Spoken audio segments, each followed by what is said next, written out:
A weary cowboy spends the night in the cabin of two sisters who offered him shelter after a long journey. Wanting to respect their space, he pretends to leave quietly, but pauses when he hears their voices rising in the stillness of the cabin. To his surprise, the sisters are not speaking about chores or troubles, but arguing softly over who should give up her bed for him. What begins as a quarrel turns into laughter, nervous confessions, and whispered admissions of kindness and longing. Frozen at the doorway, the cowboy realizes he has become the center of an unexpected tender rivalry, one filled with both innocent desire and genuine care. The wind howled like a wounded animal across the endless white expanse, driving snow so thick that John Blackwood could barely see his horse's ears ahead of him. His leather duster, worn smooth by years of sun and storm, offered little protection against the bitter cold that seemed to seep through every gap in his clothing. Ice crystals had formed on his mustache, and his fingers, even through thick gloves, had long since gone numb around the reins. He'd been riding for 3 days straight, pushing through this God-forsaken blizzard with a stubborn determination that had kept him alive on the frontier for the better part of 15 years. Most men would have sought shelter by now, would have found some cave or overhang to wait out the storm. But John had learned long ago that stopping meant thinking, and thinking meant remembering things better left buried in the past. The memory of Sarah's laugh still echoed in quiet moments, still caught him off guard when he least expected it. 3 years since the fever took her. 3 years since he'd buried her and their unborn child in the hard ground outside Tombstone, and still the pain could hit him like a physical blow. That's why he kept moving, kept taking jobs that led him farther and farther from anywhere that might feel like home. His horse, a sturdy bay mare named Duchess, stumbled slightly in the deep snow, and John felt a stab of guilt. The animal had been as faithful as any companion he'd ever known, and here he was, driving her through weather that could kill them both because he was too much of a coward to face his own ghosts. "Easy, girl," he murmured, his voice barely audible over the wind. "We'll find somewhere to rest soon." But even as he said it, he wondered if it was true. They were somewhere in the Colorado Territory, he thought, though the storm had disoriented him more than he cared to admit. The last town was 2 days behind them, and he hadn't seen so much as a fence post since yesterday morning. That's when he saw it, a faint golden glow flickering through the curtain of snow ahead. At first he thought it might be his imagination, a cruel trick of exhausted eyes and desperate hope. But as Duchess plodded forward, the light grew stronger, more distinct. A window, a cabin. John felt something ease in his chest, a tension he hadn't realized he'd been carrying. Shelter meant survival for both him and his horse. It meant warmth and rest and a chance to wait out the worst of the storm. He urged Duchess forward, following the beacon of light through the swirling white darkness. The cabin materialized out of the storm like something from a dream. It was small but well built, constructed of thick logs that had weathered to a silver gray. Smoke rose from a stone chimney, and warm light spilled from 2 windows flanking a heavy wooden door. A small barn stood nearby, its doors secured against the wind. John dismounted stiffly, his legs nearly buckling after so many hours in the saddle. He led Duchess toward the barn, noting with approval that it looked sound and dry. Whoever lived here took care of their property. He was unsaddling his horse when he heard the cabin door creak open behind him. John turned slowly, his hand instinctively moving toward the Colt at his hip, not from any sense of threat, but from the ingrained caution of a man who'd spent too many years in wild country. A woman stood silhouetted in the doorway, lamplight creating a halo around her figure. She was tall and slender, with dark hair pulled back in a practical bun. Even from a distance, John could see the wariness in her posture, the way she held herself ready to retreat at the first sign of danger. "Evening, ma'am," John called out, touching the brim of his hat. "I'm sorry to trouble you, but I'm caught in this storm. I was wondering if I might shelter my horse in your barn for the night."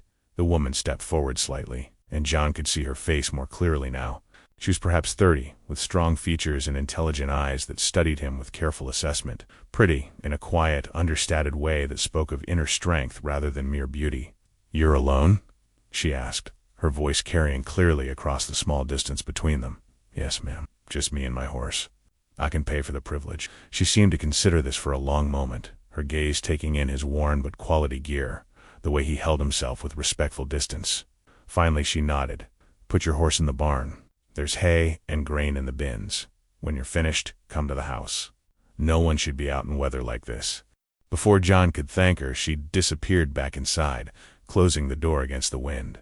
He finished tending to Duchess, making sure she was warm and fed before gathering his saddlebags and rifle. The short walk to the cabin felt like crossing an ocean, the wind trying to knock him sideways with every step. He knocked softly on the door, not wanting to startle anyone inside. The same woman opened it, stepping back to allow him entry. The warmth hit him like a physical embrace, and he had to blink several times as his eyes adjusted to the lamplight. The cabin's interior was simple but comfortable. A stone fireplace dominated one wall, its hearth crackling with a cheerful blaze. A rough-hewn table sat in the center of the room, surrounded by handmade chairs. Along the far wall, John could see two beds, neatly made and separated by a wooden partition that offered a measure of privacy. "I'm Ilara Thorne," the woman said, helping him out of his snow-covered duster. "This is my sister, Lyra." John turned to see a second woman emerging from the shadows near the fireplace. She was younger than Ilara, perhaps in her late 20s, with the same dark hair but worn loose around her shoulders, where Ilara carried herself with reserved dignity. This one moved with a more natural grace, her eyes bright with curiosity rather than caution. "Lyra Thorne," she said, offering him a smile that transformed her entire face. "And you are?" "John Blackwood. I'm grateful for your hospitality. I know it's not easy taking in strangers." Ilara hung his coat near the fire to dry. "We don't see many travelers, especially in weather like this." "Where are you headed, Mr. Blackwood?" "Nowhere in particular," John admitted, settling into the chair Lyra indicated. "I take work where I can find it. Was heading toward Denver when the storm caught me." It wasn't entirely true, but it wasn't entirely false either. He did take work where he could find it. Tranch hand, guide, sometimes deputy sheriff when a town was desperate. But the truth was, he'd been running from Denver, not toward it. Running from a job offer that would have meant staying in one place, putting down roots, risking the kind of connections that could be torn away. Lyra ladled something from a pot hanging over the fire, filling a bowl with what smelled like venison stew. "You must be starving." "We don't have much, but it's hot and filling." The stew was better than anything John had tasted in months, rich with vegetables and seasoned with herbs he couldn't identify. He ate slowly, savoring both the food and the simple pleasure of sitting by a warm fire. It had been so long since he'd experienced anything like domestic comfort that he'd almost forgotten what it felt like. "Do you live here alone?" he asked between spoonfuls, then immediately regretted the question. It was none of his business, and might make them uncomfortable. But Ilara didn't seem offended. "Just the two of us. Our parents died in a cholera outbreak 5 years ago. We've managed to keep the place going. It can't be easy, 2 women alone out here." Lyra laughed, but there was a note of something brittle in the sound. "We're tougher than we look, Mr. Blackwood. We've had to be." John nodded, understanding more than they might realize. The frontier had a way of making people hard, of stripping away everything soft and vulnerable, until only the essential core remained. Looking at these 2 women, he sensed that beneath their necessary toughness lay depths of feeling they'd had to suppress simply to survive. As the evening wore on, the conversation flowed more easily. Ilara proved to have a dry wit and a keen intelligence. While Lyra was more openly expressive, her laughter genuine and infectious. John found himself relaxing in a way he hadn't in years, the constant tension in his shoulders gradually easing. But he was also acutely aware of the sleeping arrangements. The cabin was small, intimate in a way that made him hyper-conscious of every movement, every glance. The 2 beds were clearly meant for the sisters, and while they hadn't said anything directly, he could see them exchanging looks when they thought he wasn't watching. "I'll sleep by the fire," he said finally as the conversation began to lag.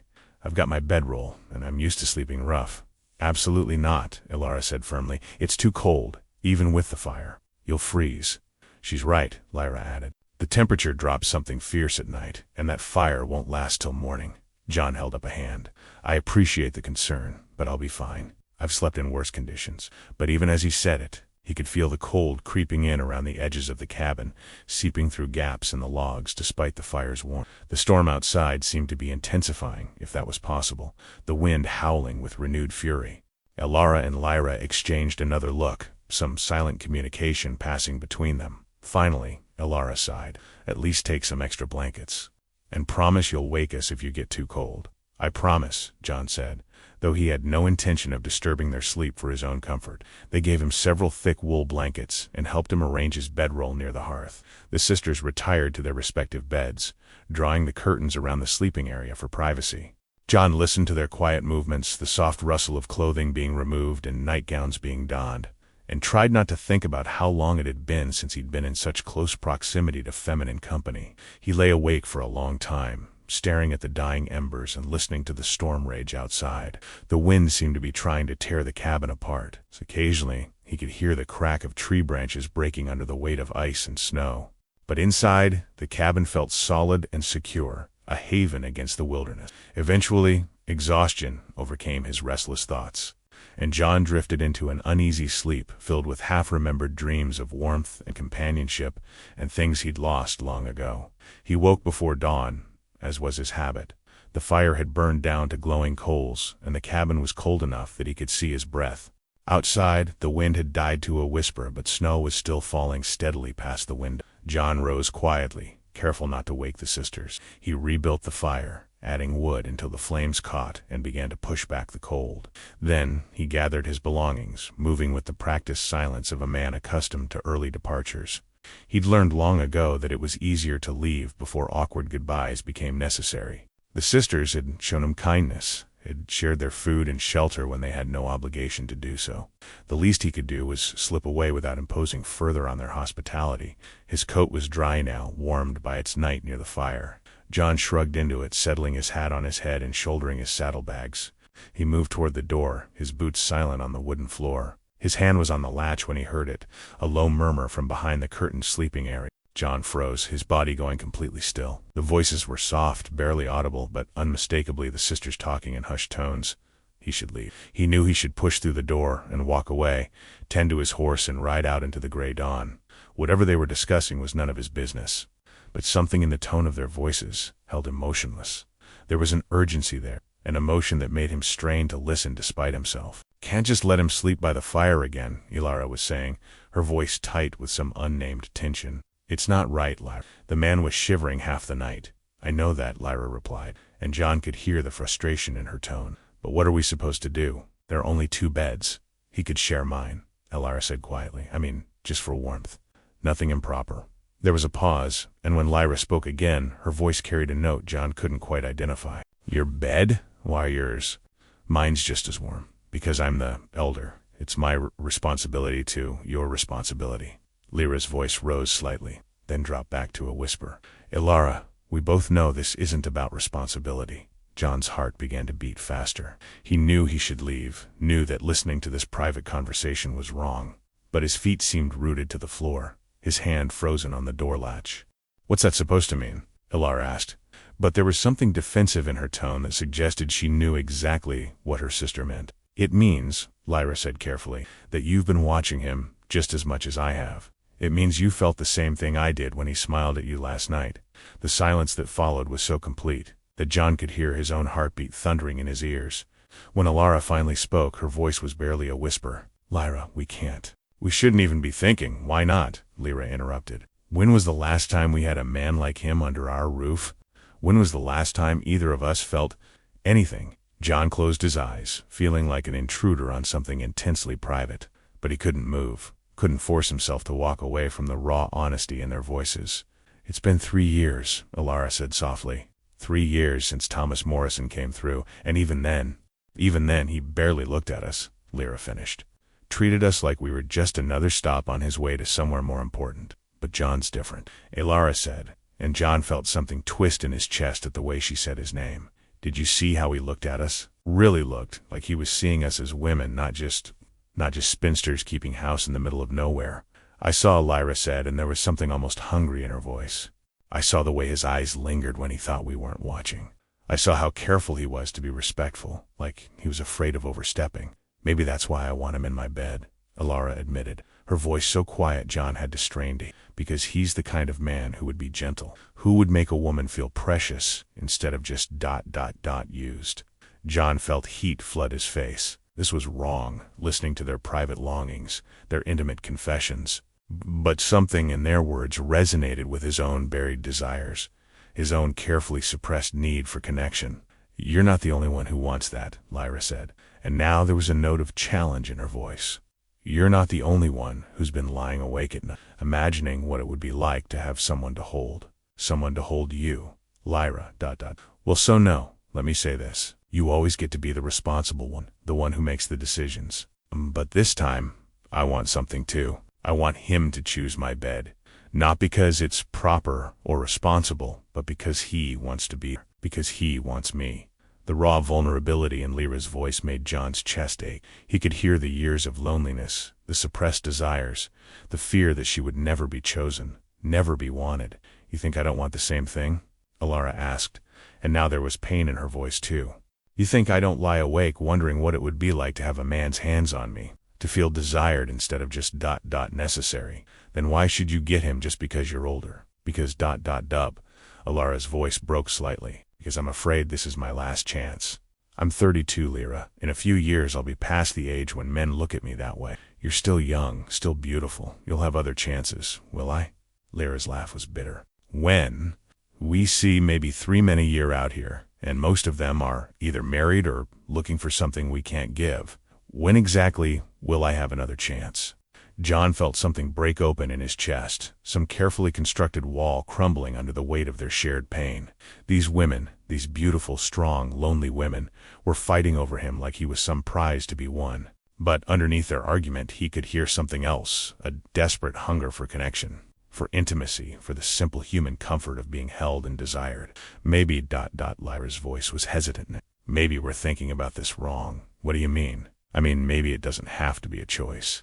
Maybe we could share. The silence that followed was so charged that John could practically feel the electricity in the share, Alara repeated, her voice barely audible.